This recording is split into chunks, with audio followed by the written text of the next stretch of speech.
Thank you. Before I forget, is it possible to bring down the lights on the screen? This is a very visual presentation. I don't even care if you can see me or not, but mostly I want you to see the screen. Well, I'm really honored if only once every 12 years you bring in someone who's not running for office to speak at your hobnob, and to think that's me. And I told my wife, if this goes well, I'm going to come back and run for office so I can speak again next year. I have a lot of people to thank, and I'll do so quickly, but everyone's been super welcoming and hospitable to me, and also have brought me here, include Brian, principally Brian and the Central Indiana Community Foundation. My handler has been Mark Fisher at the Chamber, who's been extremely kind, and I thank the Chamber and Roland and Brady also who set this up. I'm especially grateful to Kathy Shorter for all the Suburban Nations that she bought and for spreading the word about the book. And then I have to thank the Omni Severin, who put me in a beautiful room and even gave me nuts and chocolates and Fiji water. So everyone's been really kind to me. I have a lot to say to you, and in a minute I'll start talking even faster.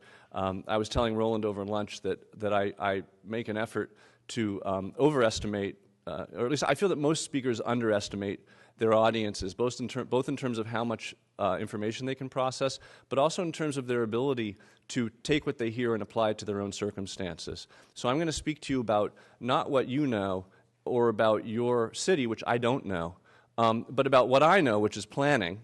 You know, this is planning for a vital city and region, but this is also planning for a vital city and region. If I can, teach you a little bit about what my specialty is, and hope that perhaps you can make the creative leap and apply it even more to your situation here. I have to say, when I put this show together, I mean, sure, I looked at the Google aerials and I had talked to a lot of people, and I've been hearing great things about Indianapolis probably for about a decade, in terms of, you know, it's a city you want to go and check out for what they've accomplished. Certainly, yesterday confirmed that. The cultural trail is amazing, but what I was looking at was much more than just the cultural trail, and so much has happened. The last time I was here, it was 1986, and I was a 22-year-old investment banker working for, among other clients, the Indiana Housing Finance Authority, riding around your circle out the roof of a white limo, stretch limo, and there wasn't that much to look at from that vantage point. And it has changed. Your downtown, and this is maybe going to become one of the themes of my presentation. I can't really understand how your downtown looks so good and is growing so well, given your transit situation. You're the exception that proves the rule, I suppose. And to get to the punchline early, I do think that a transit-oriented development future and a transit investment future is how you're going to make that next step to become really a Class A city up there with Chicago and San Francisco and Portland and the places where people most want to be. But you guys, you're in great shape. In fact, I can just leave now and wouldn't feel too bad. You don't need my help as much as I thought you did. The Segway tour was great, and thanks to the Segway tours, it does give you a whole new perspective on the city, the perspective of a 6'9" person with an inner ear infection. But it was great, and they let me take it through the hotel and into the elevator. So what I'm going to talk to, and by the way, riding a Segway through the hallways of the Omni is much more exciting than riding it on the street. So just a little bit, my introduction was complete, and I don't need to dwell on it, and I'm going to rush through this. But I'm a city planner, which means I do two types of work. I work on making existing places better. This is South Beach, where I lived for a decade and worked on a streetscape plan and other things. But I also, and more so in the past than today in this economy, I also make new places. And I'm a new urbanist, which means that I'm part of this group of planners, Andres Dwani and Elizabeth Plater-Zyberk, really the founders of this movement, who believe in making new places based on old places that work. So all of my work has either been making places like this better, or measuring them and studying them in order to make places like this better. And since I left the NEA a couple years ago, my practice has been focused mostly on working with cities and working on downtowns to make them more vital and more lively, and I'll be talking to you a bit about that. We talked about the book. you know, again, I was younger and less experienced than Andres and Liz, my co-authors. But when I heard this story, I said, "Oh my God, this is the best story I've ever heard. More people have to hear this story."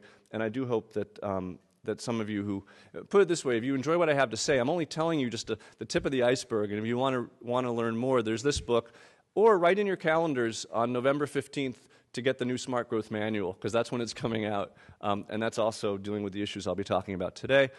Because of Suburban Nation, the NEA's chairman had read the book. I got the position of the design director there, and the best part of that was I got to oversee the programs where we put together designers with city leaders. So the Mayor's Institute on City Design, everywhere, somewhere, every 2 months, somewhere in the United States, we would bring together 8 mayors, 8 designers, lock ourselves in a room for 3 days, and each mayor would bring their toughest urban design problem, and we'd try to solve it. And I learned a lot from that. I also learned a lot from the other NEA program I inherited, which is the same type of program, but for smaller communities, dealing mostly with rural communities, who were fighting sprawl and trying not to become like everywhere else that's become, you know, that's lost their identity because of the chain stores and the highway engineers. And then finally recognizing, as I learned again, even more so in my conversations with you folks here, a lot of decisions are made at the state level that handicap what you're able to do at the local level. For example, a lot of states have school size minimums, completely outdated school size minimums that cause you to tear down your historic inner city schools and then build the new gigantic ex-urban schools that are the pioneers of leapfrog sprawl. So recognizing that, and like any good planner, learning that it's the scale of the metropolis at which we live, not the scale of the individual town or city, I founded with my colleagues at the NEA and with the EPA this new program. It serves 4 governors every year, and it helps governors make the right decisions so that localities can do the right things. For example, wouldn't it be great if your state would allow you to help yourselves to create a transit system instead of being an impediment to that? So I'm going to be talking about planning for your city, and this is completely subjective, completely one man's view, but what I'm calling a nonlinear history of modern planning. And I'm going to talk to you very quickly about the history of planning. Planning first for health, then planning by zoning, planning by coding, planning by engineering, planning by and for driving, planning for health now, planning for climate change, planning by neighborhoods, and planning for vitality. And that seems like a lot, which is why I'm going fast. Do any of you folks in the back want to come sit? Because there are seats down here, and the bigger the pictures are, the better.